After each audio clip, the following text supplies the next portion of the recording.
આગામી વર્ષ 2025માં તમારા માટે શું છે ખાસ? જીવનના વિભિન્ન ક્ષેત્રોમાં કેવો રહેશે વિકાસ? પ્રેમ જીવન, લગ્ન જીવન, આર્થિક સ્થિતિ અને કાર્યક્ષેત્રમાં કેવું રહેશે આગામી વર્ષ? ગ્રહ ગોચરનો કેવો રહેશે તમારી રાશિ પર પ્રભાવ? બધું જ જાણીશું આ વિડીયોમાં. મિત્રો, આ વિડીયોમાં આપણે ચર્ચા કરીશું મેષ રાશિના જાતકોની. તો નમસ્કાર મિત્રો, અંબા એસ્ટ્રોલોજી ગુજરાતી ચેનલમાં આપ બધાનું હાર્દિક સ્વાગત છે. મિત્રો, સર્વપ્રથમ જોઈ લઈએ આ વર્ષનું ગ્રહ ગોચર. તો ગુરુ ગ્રહ 15 મે 2025 થી મિથુન રાશિમાં પ્રવેશ કરશે. તો શનિ 29મી માર્ચ 2025 થી કુંભ રાશિમાંથી નીકળી અને મીન રાશિમાં પ્રવેશ કરી જશે. રાહુ અને કેતુ 18 મે થી સિંહ અને કુંભ રાશિમાં પ્રવેશ કરવાના છે. મિત્રો, ગ્રહોની મોટી અસર જીવન ઉપર પડે છે. જેમ કે શનિનું ગોચર ગંભીરતા, સંઘર્ષ અને શિસ્તની જરૂરિયાત સૂચવે છે, જ્યારે ગુરુનું ગોચર સારું નસીબ, શાણપણ અને વૃદ્ધિનું સૂચક છે. રાહુનું રાશિ પરિવર્તન માનસિક સ્થિતિ, કારકિર્દી, અંગત સંબંધો ઉપર અસર કરે છે, જ્યારે કેતુનું ગોચર આધ્યાત્મિક પ્રગતિ, કારકિર્દી અને માનસિક સ્થિતિમાં પરિવર્તન લાવી શકે છે. તો આવો આ વિડીયોમાં અંત સુધી અમારી સાથે જોડાયેલા રહો અને જાણો કે જીવનના વિભિન્ન ક્ષેત્રો ઉપર ગ્રહોનો કેવો પ્રભાવ રહેશે અને જેના કારણે તમારા માટે 2025નું આગામી વર્ષ કેવું રહેશે. મેષ રાશિના જાતકો, શરૂઆત કરીશું તમારા કાર્યક્ષેત્રથી. તો વર્ષ 2025માં મેષ રાશિવાળાની કારકિર્દી વગર કોઈ સમસ્યા પ્રગતિના રસ્તે આગળ વધશે, કારણ કે ફેબ્રુઆરી 2025 સુધી શનિ 10મા ભાવના રૂપમાં તમારા 11મા ભાવમાં વિરાજમાન રહેશે.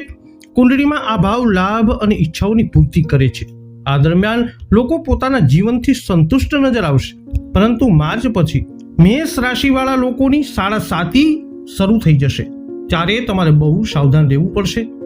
કારકિર્દીમાં શનિ મહારાજ વર્ષ 2025 સુધી નોકરીમાં સ્થિરતા દેવાનું કામ કરશે, પરંતુ એપ્રિલ 2025 પછી તમારી ઉપર નોકરીનું દબાણ વધી શકે છે, જેને મેનેજ કરવું તમારા માટે બહુ મુશ્કેલ સાબિત થઈ શકે છે.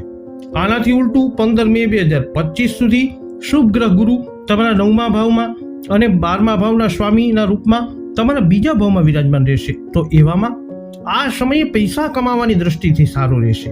ત્યાં 13 જુલાઈ 2025 થી 11 નવેમ્બર 2025 સુધીના સમયગાળામાં શનિ વક્રી થશે, કારણ કે તમે સુસ્ત રહી શકો છો. શનિની વક્રી ચાલ દરમિયાન તમે શાંતિની સ્થિતિમાં નજર આવશો, જેના કારણે તમને ધીમે પરિણામ મળી શકે છે. હવે મેષ રાશિના જાતકો, વાત કરીશું આર્થિક જીવનની. તો વાર્ષિક રાશિફળ અનુસાર મેષ રાશિવાળા માટે પહેલા ચરણમાં પૈસાનો પ્રવાહ સુગમ બની રહેશે, કારણ કે 15 મે 2025 સુધી ગુરુ મહારાજ તમારી ચંદ્ર રાશિના બીજા ભાવમાં વિરાજમાન રહેશે. પરંતુ એના પછી જ્યારે ગુરુ ગ્રહ તમારા ત્રીજા ભાવમાં પ્રવેશ કરી લેશે, એ સમયે તમારા ખર્ચમાં વધારો જોવા મળી શકે છે. તો એવામાં આ ખર્ચાને પૂરા કરવા તમને મુશ્કેલ લાગી શકે છે, જેના કારણે તમે બચત કરવામાં અસમર્થ રહી શકો છો. આર્થિક જીવનની વાત કરીએ તો શનિની સાડા સાતી મેષ રાશિવાળા માટે સમસ્યાઓ ઊભી કરવાવાળી સાબિત થઈ શકે છે. તો આ દરમિયાન તમારા ખર્ચા વધી શકે છે, જેને તમે સંભાળી પણ નહીં શકો. હવે વાત કરીશું મેષ રાશિના વિદ્યાર્થીઓના શૈક્ષણિક જીવનની. મેષ રાશિવાળા માટે 2025નો પહેલો ભાગ વિદ્યાર્થીઓ માટે શાનદાર રહેશે, કારણ કે શનિ મહારાજ એપ્રિલ 2025 સુધી તમારા 11મા ભાવમાં વિરાજમાન રહેશે.